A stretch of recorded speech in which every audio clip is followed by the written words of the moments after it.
অনেক মেয়ে চীনে পড়াশোনা করতে যেতে চায়, কিন্তু পরিবার এবং নিজের মনেই একটা ভয় কাজ করে। বিদেশে গিয়ে নিরাপদ থাকবো তো? আজকে আমরা কথা বলবো চীন মেয়েদের জন্য কতটা নিরাপদ, তারা বাস্তবে কি অভিজ্ঞতা পায় এবং কি করলে নিজেরা আরো বেশি সচেতন থাকতে পারবে। এখন কথা বলবো ক্যাম্পাস ও ডরমিটরি সিকিউরিটি নিয়ে। চীনের বেশিরভাগ ইউনিভার্সিটিতে মেয়েদের জন্য ডরমিটরি আলাদা থাকে এবং 24 ঘন্টা সিকিউরিটি গার্ড থাকে। ডরমিটরিতে ঢুকতে আইডি কার্ড লাগে, অপরিচিত লোক ঢুকতে পারে না এবং রাতে একটি নির্দিষ্ট সময়ের পরে গেট বন্ধ হয়ে যায়। ক্যাম্পাসের ভিতরে সিসিটিভি থাকে, ক্যাম্পাসের পুলিশ এবং সিকিউরিটি নিয়মিত টহল দেয়। বিদেশি ছাত্রীদের অভিজ্ঞতা অনুযায়ী রাতে ক্যাম্পাসের ভিতরে হাঁটলেও তারা নিরাপদ বোধ করে। এখন কথা বলবো পাবলিক ট্রান্সপোর্ট ও রাতের নিরাপত্তা নিয়ে।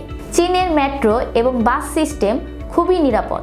রাতে মেয়েরা একা ট্রাভেল করলেও কোনো সমস্যা হয় না। মেট্রো স্টেশনগুলোতে সিসিটিভি এবং সিকিউরিটি স্টাফ থাকে, তবে খুব ভিড়ের মধ্যে বা লেট নাইটে নির্জন এলাকায় সাবধান থাকা জরুরি। বিদেশে অনেক ছাত্রী বলে রাতে তারা মেট্রো ব্যবহার করতে বেশি স্বাচ্ছন্দ্য বোধ করে, কারণ ট্যাক্সির চেয়ে এটি বেশি নিরাপদ এবং ট্র্যাক করা যায়।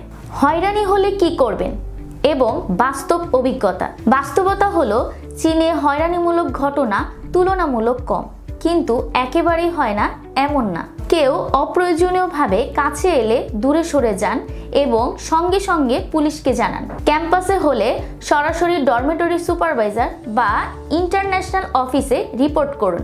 বিদেশে ছাত্রীদের অভিজ্ঞতায় দেখা যায় সাধারণত রিপোর্ট করলে কর্তৃপক্ষ সিরিয়াসলি নেয়। প্র্যাকটিক্যাল কিছু সেফটি টিপস নিয়ে কথা বলবো। রাতে একা বের হলে আপনি বিশ্বস্ত বন্ধুর সাথে যান। মোবাইলে জরুরি নাম্বার সেভ করুন, পুলিশ 110। অচেনা মানুষের সাথে বেশি পার্সোনাল কথা শেয়ার করবেন না। নির্জন এলাকা এড়িয়ে চলুন। ক্যাম্পাসের নিয়ম কানুন মেনে চলুন। সব মিলিয়ে বলা যায় চীনে মেয়েদের পড়াশোনার জন্য অনেকটা নিরাপদ, বিশেষ করে ক্যাম্পাসের ভেতরে। সচেতন থাকলে এবং নিয়ম মেনে চললে বড় কোনো ঝুঁকির হওয়ার সম্ভাবনা থাকে না। চীনে পড়াশোনার জন্য আরও তথ্য জানতে চাইলে আমাদের সাথে আজই যোগাযোগ করুন।